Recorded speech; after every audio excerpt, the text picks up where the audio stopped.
So in this video, what I'm going to do is I'm going to go through the panel on the right hand side and unpack that. That shouldn't take anywhere near as long as the stuff on the left. This stuff is quite often associated with the aesthetics and how we can sort of add additions to that as well. So I'm just going to go through those sort of things here.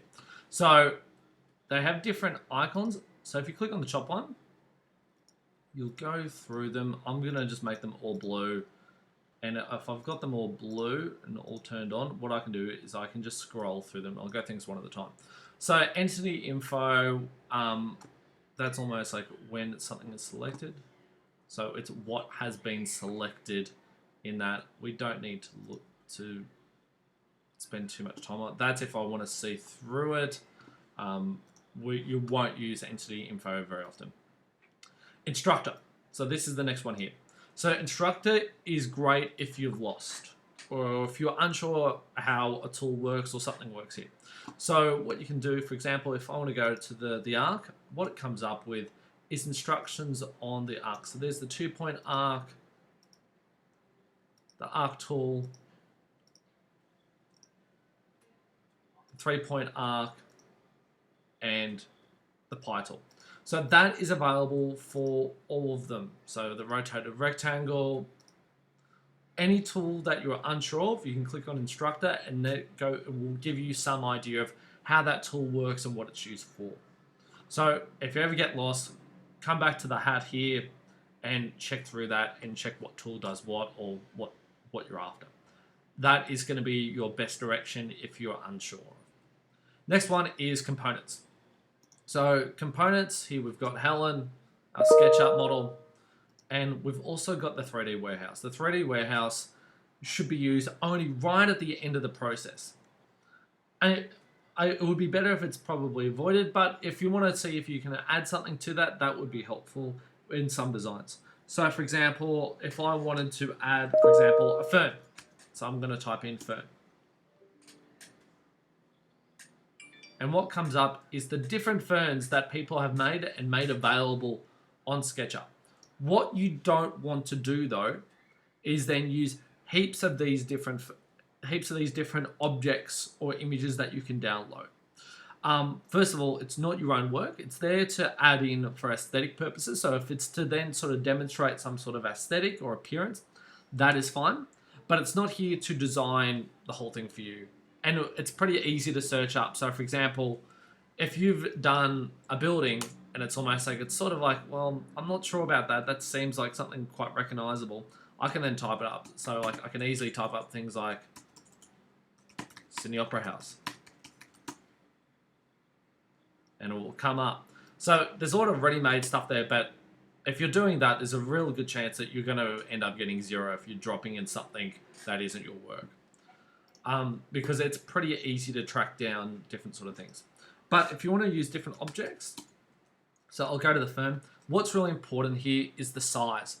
So with each file, it gives you the amount of times it's been downloaded, who it's made by, the owner, the file that it's called, but it's also got the size of the file. So for example, down here, this file is 26 megabytes, while the file up here is 0.15 megabytes. This one's going to be far more detailed and have a lot more going on with the file. But the problem is, if it's a larger file, like 26 megabytes, if you're using a number of these sort of objects, which are at that sort of image quality, it's going to make the actual SketchUp run a lot slower. And so that's not what you want at all, because that, if it's running slow, it will become a far more frustrating sort of process. If you do download something, make sure it's quite a small file size. So I can download the model and I can drop that in, for example, there. I can move that. I can change the scale of it. So if I want to make that maybe a bit smaller, I can. And I'll leave that there. So that's got that there. I'll download another one because I don't think that's a great one to use. Let me see if I can download, for example, this one here. There we go. And I'll put that there.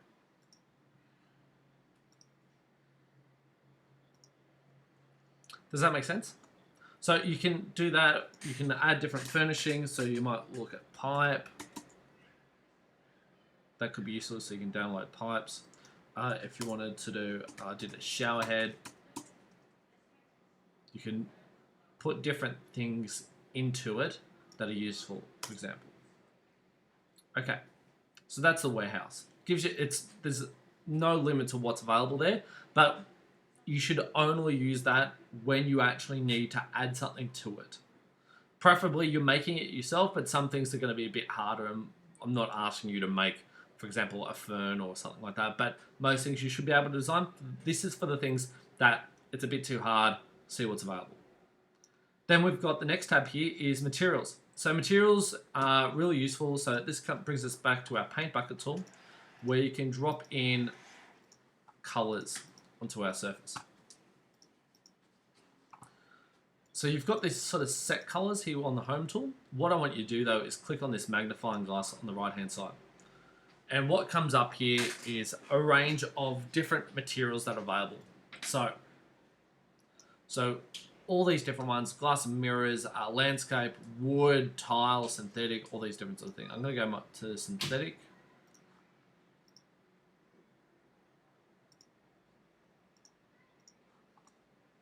I wanted to go to metal.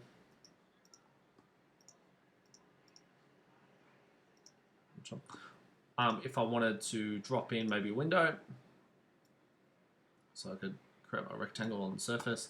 Then I could go to glass and mirrors, go to this one here. There's a bunch of different sort of windows you could be looking at. There's the sky one. The blue one's good. So I would normally use the black tinted or the blue. Then there's also mirrors where it's almost like they're not quite see-through. Carpets and fabrics you could be looking to apply.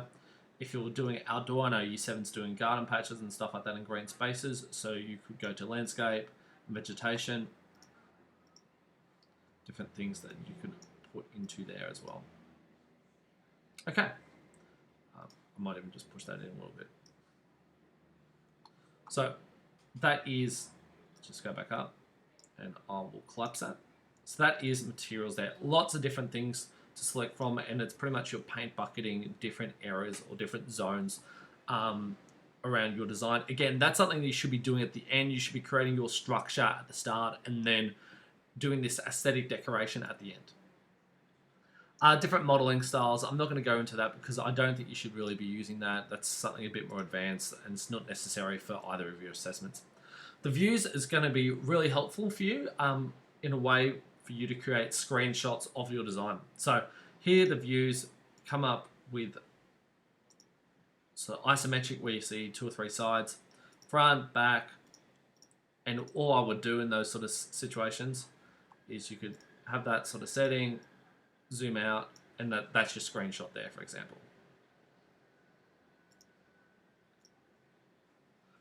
Display, I'll just go back over here to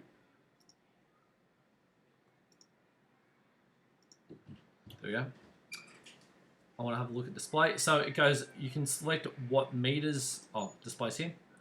So there's different sort of things you can sort of click on here, the geometry of it. I would normally leave a lot of this sort of stuff out. Maybe if for the screenshot you wanted to drop out the axes, you could do that. What I think often improves or makes your model look a bit more sophisticated is using shadows. And we click on shadows. Again, this is something that you would do sort of at the end sort of point. It's a bit hard to see there, but we can adjust for the time of day and date.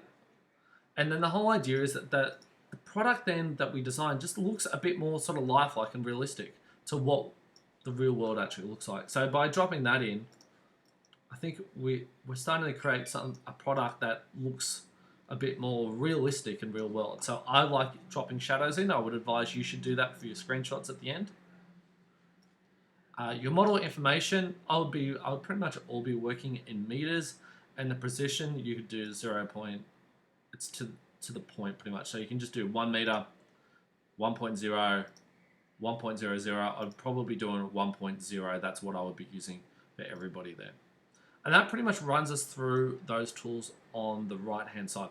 What I'm going to do is the last 2 videos, I'm going to do specific videos for Year 7, what you could be thinking about with your green space, vertical garden or garden beds. And also for year 8, I'm going to be running through what you can be looking at for EcoPod.